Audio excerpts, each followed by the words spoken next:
அலைக்கும் வரஹ்மத்துல்லாஹி வபரகாத்துஹு. அன்பார்ந்த சகோதரர்களே, ஒரு பிரச்சனையை நாம சரியாக கண்டறிவதுதான் தீர்வுக்கான வழி. ஒருத்தருக்கு நோய் இருக்கு, அவருக்கு என்ன நோய்ங்கிறத கரெக்டா கண்டறிஞ்சாச்சுன்னு சொன்னா மருந்து கொடுக்கறது ஈஸி.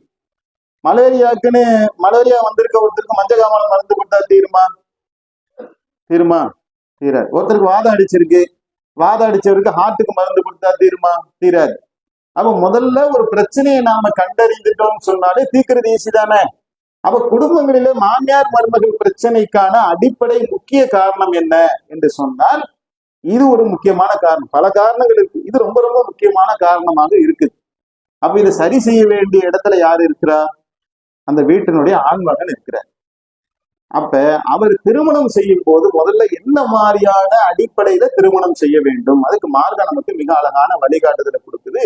நீ மார்க்கப்பற்றுள்ள பெண்ணை திருமணம் முடிந்து வெற்றி அடைந்துக்கோ. பல காரணங்களுக்காக திருமணம் முடிக்கப்படுதுப்பா, நீ மார்க்கப்பற்றுள்ள பெண்ணை திருமணம் முடிக்க.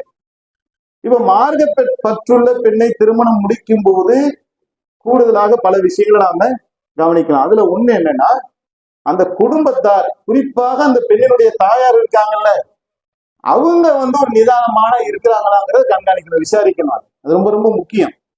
ஏன்னா ஒரு கட்டத்துல அந்த பெண் குழம்பக்கூடிய நேரத்துல அந்த தாயார் அதை தெளிவுபடுத்தக்கூடிய இடத்துல இருப்பார்களா, மேலும் குழப்பத்தை அதிகப்படுத்துவார்களா?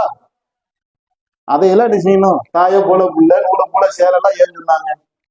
பாத்திமா இல்லாதல அவர்களே அல்லாஹ்வுடைய தூதர் பார்க்கும் போதெல்லாம் சொல்லுவாங்க, கதிஜாவை போல நீ இருக்கிற அப்படிம்பாங்க.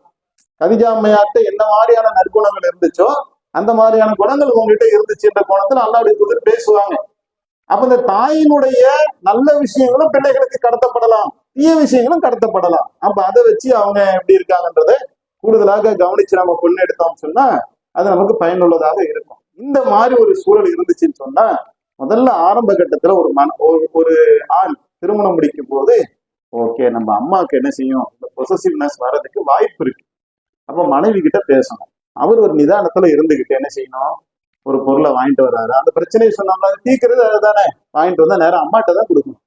பெருநாளைக்கு துணி எடுத்தாச்சு, அம்மாட்ட கொடுத்து, அம்மா நீங்க என்ன செய்யுங்க, உங்க மருமகளுக்கு கொடுங்கம்மா அப்படின்னு சொல்லி பாருங்களேன். அவங்க +10 போட்டுக்குவாங்க. முதல்ல -10 ஆச்சுல, பையன் என்ன செய்யறான், முன்ன கூட இப்படி இருக்க மாட்டாங்க, இப்ப ஆள் ரொம்ப பக்குவம் ஆயிட்டாங்க, பக்கத்து வீட்டுல போய் பேசிக்கிட்டு இருப்பாங்க நீங்க போனதுக்கு அப்புறம். அப்புறம் என்ன செய்யுங்க, வரும்போது போன் பண்றீங்க, அம்மா உங்களுக்கு என்னம்மா வாங்கிட்டு வர, மருந்து வேணுமா, பழங்கள்லாம் வாங்கிட்டு வரட்டுமா, வாங்கிட்டு வந்து நீங்க அவங்க அம்மா கையில கொடுத்துட்டீங்கன்னா முதல்ல என்னன்னே கண்டுக்க மாட்டான். இப்ப உடம்பு சரியில்லையான்னு கேட்கறான், ஆஸ்பத்திரி கூட்டு போவான்னு கேட்கறான், என் பையன் என் மேல என்ன செய்யறான், பாசமா தான் இருக்கிறான். அவர் வெளியே மனைவி போகணும்னு சொல்றாங்க, அம்மாட்ட போயிட்டு அம்மா கேட்கறாங்கம்மா, நான் போட்டுமா, போப்பா நல்லபடியா போயிட்டு வாப்பா, ராசா மாதிரி போயிட்டு வாப்பா, நான் சோறாக்கி வைக்கிறேன்பா, நீ கொண்டாடி விட்டு பீச்சுக்கு போயிட்டு வாப்பா அப்படி அனுப்பிச்சு வச்சுட்டு யோசிப்பான். பரவாயில்லையப்பா, முதல்ல எங்க போறா எங்க வர தெரியாது, கல்யாணம் ஆகணும்னு பொறுப்பு வந்துருச்சு, என்கிட்ட முறைப்படி சொல்றான், +10 போட்டு ஒரு மாசத்துல பாத்துட்டு அவங்க என்ன முடிவு எடுத்துருவாங்க, ஓகே என் பையன் என் மேலதான் பாசமா இருக்கிறான்னு ஒரு முடிவு எடுத்ததுக்கு அப்புறம் உங்களை கண்டுக்கவே மாட்டாங்க. அதுக்கப்புறம் நீங்க நார்மலா ஆயிட்டீங்கன்னு வைங்களேன், அவங்களும் நார்மலா தான் இருப்பாங்க. நீங்க சொல்லாம போனா கூட அவங்களுக்கு ஒண்ணும் தெரியாது, என் பையன் என் மேல பாசமா இருக்கான்ப்பா, ஊரெல்லாம் போய் சொல்லுவாங்க, மருமக வந்துச்சுங்க, அப்படி ஒரு மருமக என் மேல அப்படியே பாசமா இருக்குது, என் பையன் என்ன நல்லா பாத்துக்கிறான் என்று சொல்லிட்டு அவங்க மனசுல இருக்க பாரத்தெல்லாம் இறக்கி வைத்த பின்னால் யதார்த்த நிலைக்கு வந்துருவாங்க. உங்க வாழ்க்கை சீரா போய்கிட்டு. ஒரு மாட்டை அறுக்கும் போது, ஒரு பிராணியை அறுக்கும் போது அதற்கு முன்னால் நீங்கள் என்ன செய்யாதீங்க, தீட்டாதீர்கள் கத்தியன்னு அல்லாஹ்வுடைய தூதர் சொன்னாங்க. அதை நாம் அறுக்கதான் போறோம், அறுக்க போகின்ற அந்த உயிரினத்துக்கு முன்னால் நாம் கத்தி வச்சு தீட்டுவதை உணர்வை பாதிக்கும் என்கின்ற காரணத்தினால் அல்லாஹ்வுடைய தூதர் எவ்வளவு அழகிய உபதேசத்தை செஞ்சாங்க. அம்மா கோவப்பட்டாங்க, மாமியார் கோவப்பட்டாங்க என்று கொதித்தளக்கூடிய இளைய சமுதாயம் அந்த தாயுடைய உணர்ச்சிக்கு ஒரு மரியாதை கொடுக்க வேண்டாமா? யோசிச்சு சிந்திச்சு பாருங்க சகோதரர்கள். எதனால அந்த அம்மா அவ்வளவு கோவப்படுதுன்னா, பின்னாடியில சில மனிதர்கள்ங்க அவங்க ஒண்ணு நினைப்பாங்க, ஒண்ணு பேசுவாங்க. நீங்க எத்தனை தகப்பன்மார்ங்க இருக்கீங்க, உங்களுக்கு நெஞ்ச தொட்டு சொல்லுங்க, உங்க பிள்ளைய நீங்க நேசிக்கலையா, உங்க மகனை நீங்க நேசிக்கலையா? ஒரு தாயாவது 10 மாசம் தாங்க பிள்ளைய சுமப்பா, ஆனால் சாகிற வரைக்கும் பிள்ளைய சுமக்கிறவன் தகப்பன் தான். பாக்குறதுக்கு அவன் என்ன செய்வான், ஆயும்பா ஊயும்பா கத்துமா, ஆனா அவன் ஒவ்வொரு நேரமும் அந்த மகனை பத்தி யோசிச்சுக்கிட்டே இருப்பான். மகன் எங்க இருக்கான், வீட்டுலதான் இருக்கானா, விளையாட போயிட்டானா, விளையாடினா பரவாயில்ல, வேற எங்கேயும் போயிட்டானா, அம்மாவுக்கு ஒண்ணுமே தெரியாது, பாட்டுக்கு அப்படி கிடக்கும் சில வீடுகள்ல. ஆனா இவர் என்ன செய்வாரு, மகனை பத்தி யோசித்து கொண்டே இருப்பார். தாத்தா வீட்டுல சத்தம் போடுற மாதிரி தெரியும், இப்படி சத்தம் போடுறதுனால பிள்ளை மேல பாசம் இல்லைன்னு ஆயிடுமா, அந்த பிள்ளைக்கு இந்த அப்ப எதிரின்னு ஆயிடுமா. அப்படி அந்த மகன் உங்களை விளங்கி கொண்டா நீங்க எவ்வளவு வருத்தப்படுவீங்க.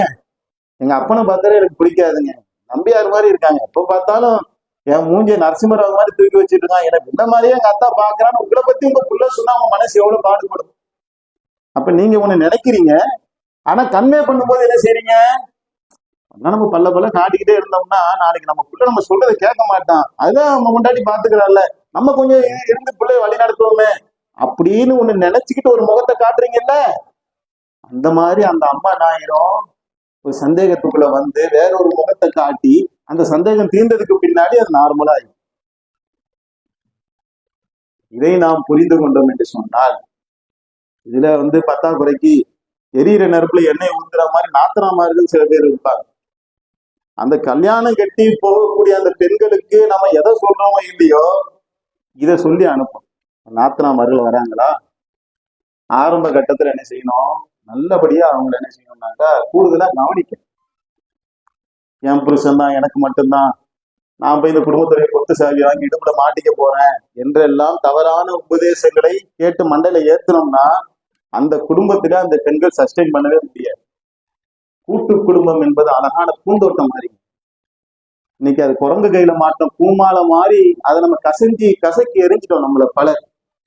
அந்த நாத்தனாமார்கள் வீட்டுக்கு வராங்களா, சில பேர் என்ன செய்வாங்க, வந்தவன அவங்க வீட்டுக்கு ஓடிடுவாங்க. ஏன் நீ ஓடுற, வரதுன சிங்கமா புலியா கரடியா, அந்த பிள்ளைங்க அவங்க வீடுகள்ல என்ன செஞ்சிருப்பாங்க, ஃப்ரீயா இருக்க முடியல கொள்ளன்னு சொல்லி அம்மா வீட்டுக்கு வராங்க. அப்படி வந்தா என்ன செய்யணும், வர நாத்திராமர்கள் நல்லபடியா கவனிச்சு கொண்டு ஒரு கறிய மீனை வாங்கி, இன்னமும் உங்ககிட்ட நீ வஞ்சர மீன் வாங்க முடியாது, கவலை மீன் வாங்கப்பா, அவனை யாரும் இருக்கிறதே நல்லபடியா போட்டு அந்த நாத்தனாமார்களை கவனிச்சு அனுப்பிட்டீங்கன்னு வைங்களேன், அவங்க போய் அம்மாவுக்கு போன் அடிக்குங்க, அம்மா மச்சி நல்லா என்னை கவனிச்சு அனுப்புனாங்கம்மா, நல்லா அல்ல உனக்கு நல்ல அருமையான மருமகளை கொடுத்துருக்காளம்மான்னு அவங்க பாஸ் மார்க் போட்டு விட்டுருவாங்க.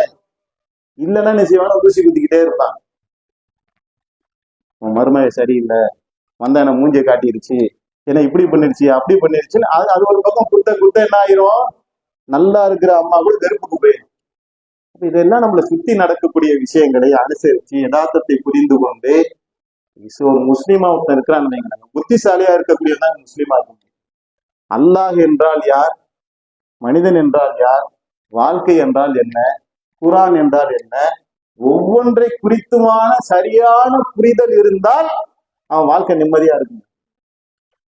அப்ப இந்த ஒரு பாடத்துலதான் நம்ம மனிதன் என்றால் யார் அப்படிங்கறதுல நம்ம அம்மானா என்ன, எந்த நேரத்துல மாறுவாங்க, நாத்தனார்னா என்ன, மாமியார்னா என்ன, புது மாப்பிள்ளனா என்ன, புது பொண்ணுனா என்ன என்று ஒவ்வொன்றையும் சரியான விளங்கி அதற்கு தக்க வகையில நாம் அணுகுவோம் என்று சொன்னால் அந்த வாழ்க்கை என்ன செய்யும், நமக்கு திருமண வாழ்க்கை என்பது பதற வேண்டிய ஒன்றாக இருக்காது, அந்த வாழ்க்கை நிம்மதி அளிக்கக்கூடியதாக ஆயிரும். ஒரு மனிதர் என்னைக்கு தன்னுடைய வாழ்க்கையில நிம்மதி அடைகின்றானோ, அமைதி ஏங்க இன்னும் சொல்ல போனா அமைதி அடைவதற்காகத்தான் ஆதமில இருந்து ஹவ்வாவை அல்லாஹ் படைச்சேங்கிறான். அல்லாஹ் எந்த நோக்கத்துக்காக அந்த மனைவியை ஆக்கினானோ அதை அடையும் பொழுதுதான் அவன் அல்லாஹ்வை புகழ முடியும். அல்லாஹ் வந்து நமக்கு உணவை கொடுக்குறாங்க, அதை சாப்பிட்டுட்டு அந்த டேஸ்ட உணர போய் தான் ஒருத்தன் வந்து இறைவா என் பசிக்கு உணவளிச்ச, என் ருசிக்கும் உணவளிச்ச, பாக்கியமிக்க நிறைவா என்று ஒருவன் எப்ப அல்லாஹ்வை புகழுவான், அதை அடைந்தாதானே புகழ முடியும். அப்போ ஒருவன் இல்லற வாழ்க்கையில, குடும்ப வாழ்க்கையில, கூட்டு குடும்பத்துல இருந்து அவன் அல்லாஹ்வை புகழ வேண்டும் என்று சொன்னால் அந்த வாழ்க்கை அவனுக்கு என்ன செய்யணும், மன மகிழ்ச்சியை தர வேண்டும். அப்படியாப்பட்ட ஒரு மன மகிழ்ச்சியான ஒரு வாழ்க்கையை நாம் அடைவதற்கும் அதன் மூலமாக அல்லாஹ்வை பெருமைப்படுத்தி அவனிட்ட கட்டளையின்படி வாழ்க்கையை வாழ்வதற்கும் அல்லாஹ் நம் அனைவருக்கும் தௌஃபீக் செய்வானாக என்று பிரார்த்தனை செய்தவனாக இந்த உரையை நிறைவு செய்கின்றேன். வாய்ப்பு